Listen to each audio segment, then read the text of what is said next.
Packers come in many configurations and have many functions, but basically they have three things in common.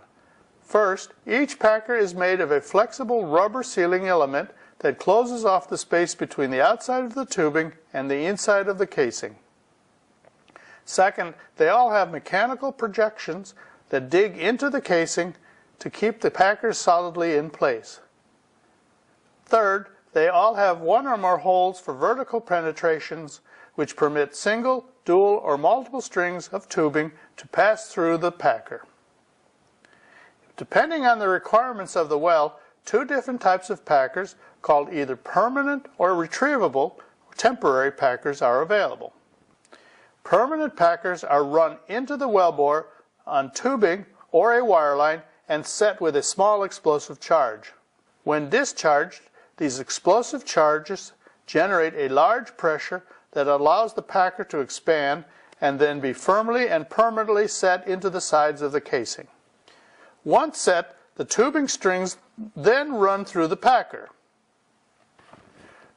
The rubber sealing elements on the outside of the packer seal against the smooth inside bore of the packer. These permanent packers cannot be retrieved but are constructed of materials that can be drilled through easily. Screwed directly into the production tubing string, retrievable or temporary packers are firmly but temporarily set by rotating, picking up, setting down, or pressurizing up the tubing. Designed to be fully retrievable, these retrievable or temporary packers are used. For example, when a secondary cementing job or squeeze job is performed. As I mentioned earlier, a squeeze job is when additional cementing is required after the initial cementing has taken place or when a workover is in progress. During the process of preparing a well for production, the surface casing is mounted on the wellhead. Its function is to seal off the annular spaces between the strings. Each additional casing string and tubing string are then hung from the wellhead as they are run.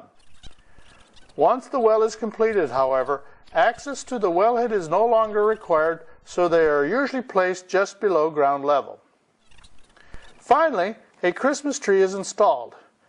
Containing a valve manifold that controls flow in the tubing that must be strongly constructed to contain full reservoir pressure. A Christmas tree's function is to control that pressure. In this illustration, the main valves that control the well's pressure are labeled.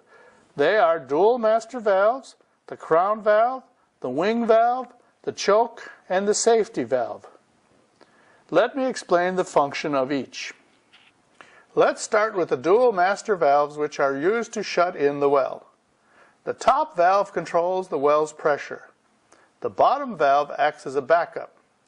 Usually kept open, the bottom valve can be used in the event that the first valve fails for whatever reason.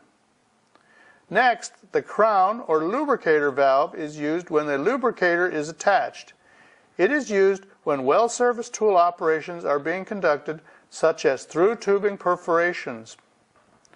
We'll explain more about through tubing perforations in the next section when we discuss perforating in underbalanced conditions. The wing valve is normally used for the routine opening and closing of the well. The choke is an orifice that varies in size to control the well's flow rate. It also confines full well pressure to the tree, thus protecting equipment downstream. Finally, the safety valve automatically shuts in the well when unsafe conditions are recorded, such as excessively high or low downstream pressures. With the well prepared for production, we can now return to finalize any additional treatment that is needed before actual production begins. Earlier in the lecture, we got as far as perforating in overbalanced conditions. Highlighting the damage to the vicinity around the wellbore that it can cause, we mentioned that the engineering team may prefer to perforate in another way.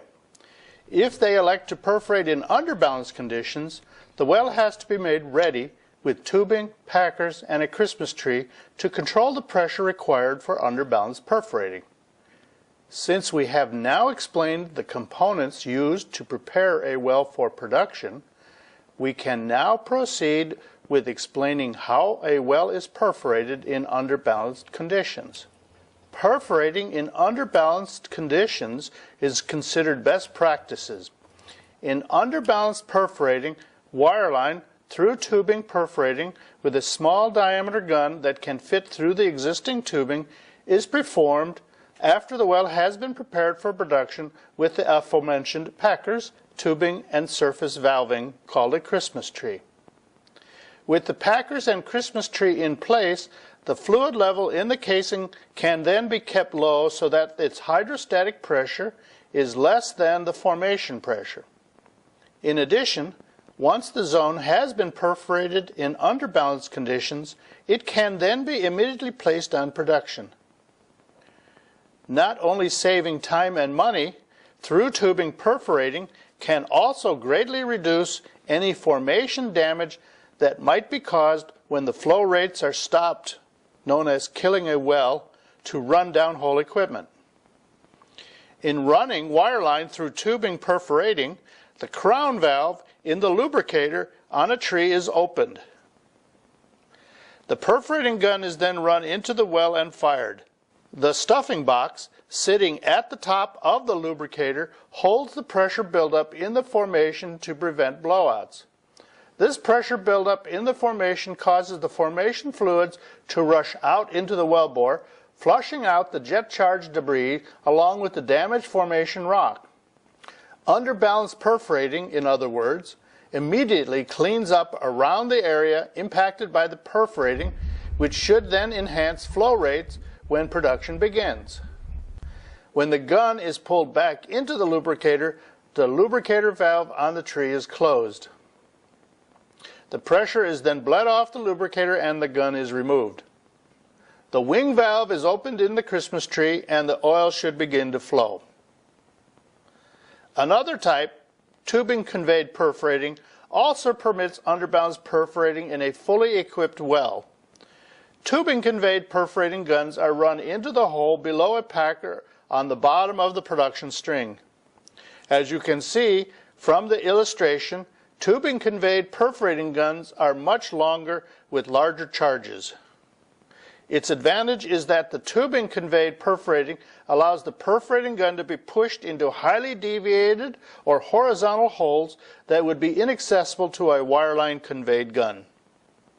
Now that the well is prepared for production with casing, cementing, perforations, tubing, packers, and a Christmas tree, all attached to the wellhead, it may be assumed that the well reservoir fluids will begin to flow freely into the wellbore and up into the stock tank. In wells with highly permeable formations, this is probable. Wells that flow easily without further procedures have what is called natural completions. Many wells, however, require what is known as stimulation treatment. Used because it provides the reservoir fluid better access to the wellbore, stimulation treatment helps allow the fluid to flow in formations with lower permeability. By pumping acid into the formation or by creating hydraulic fracturing, stimulating treatments can be highly effective. It can cause production rates to double, triple, or even quadruple. This increase in production can turn a non-viably commercial well into a viable one. Surprisingly, in the fluid's journey from the perimeters of the reservoir to the stock tank, it is the last few inches of reservoir rock where the obstacle is encountered. As I said earlier, stimulation treating operations are used in areas with low permeability. High permeability zones with natural completion do not usually need stimulation. Let me show you an illustration that helps explain the function of stimulation. Here you see the geometry of a radial flow. As the flow approaches the wellbore, the flow arrows begin to crowd each other out. The fluid, represented by these flow arrows, becomes constricted as it approaches the wellbore. This constriction reduces the flow, resulting in a decrease in the fluid volume that reaches the wellbore. More evident in lower permeability formations than in higher ones, this reduction in the fluid volume can result in lower fluid flow when production begins. In addition to this natural restriction just described, there may also be formation damage which may also prevent the fluid from flowing freely. Caused when the formation rock comes into contact with the drilling mud, formation damage can appear as one of two types. In the first, some formations containing clays absorb mud filtrate and expand. This expansion may hamper or plug the formation's permeability. In the second, solids in the mud can become entrapped in the pores of the formation, also reducing permeability. Working in tandem or in isolation, natural restriction and formation damage can create unwanted bottlenecks in the immediate vicinity of the wellbore that can greatly impact the well's production rate. Production rate, if you remember from other lectures, is figured by calculating the number of barrels per day a well can produce. One of the most important factors in calculating this number is estimating how fast the reservoir can be produced, not just estimating how big the reservoir is. Therefore, successful stimulation treatment to eliminate or reduce the impact of these bottlenecks can better ensure the profitability of a well. Let's look at some stimulation treating operations. They are matrix acidizing, hydraulic fracturing, and fracturing acidizing. In all stimulation operations, treating liquids are pumped out of the surface tank, down the well, inside the tubing anchored by a packer, out through the perforations and into the formation. In hydraulic fracturing and fracture acidizing, along with these treating liquids, several thousand pounds of surface pressure are also introduced into the formation.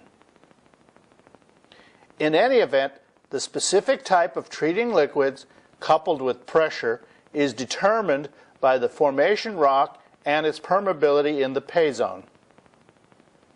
The primary function of stimulation, as I said before, is to remove formation damage so that the permeability of the near wellbore formation is improved. For example, in matrix acidizing, different kinds of acids, depending on the formation rock type, are used to increase the number of fractures. Hydrofluoric acid is used in sandstone reservoirs, while hydrochloric acid has a better result in limestone reservoirs. Regardless of the acid used, the appropriate acid is slowly pumped down the wellbore and out through the matrix of the reservoir while taking care to ensure that no undue additional pressure is exerted on the reservoir rock, which might cause the formation to fracture in unproductive ways.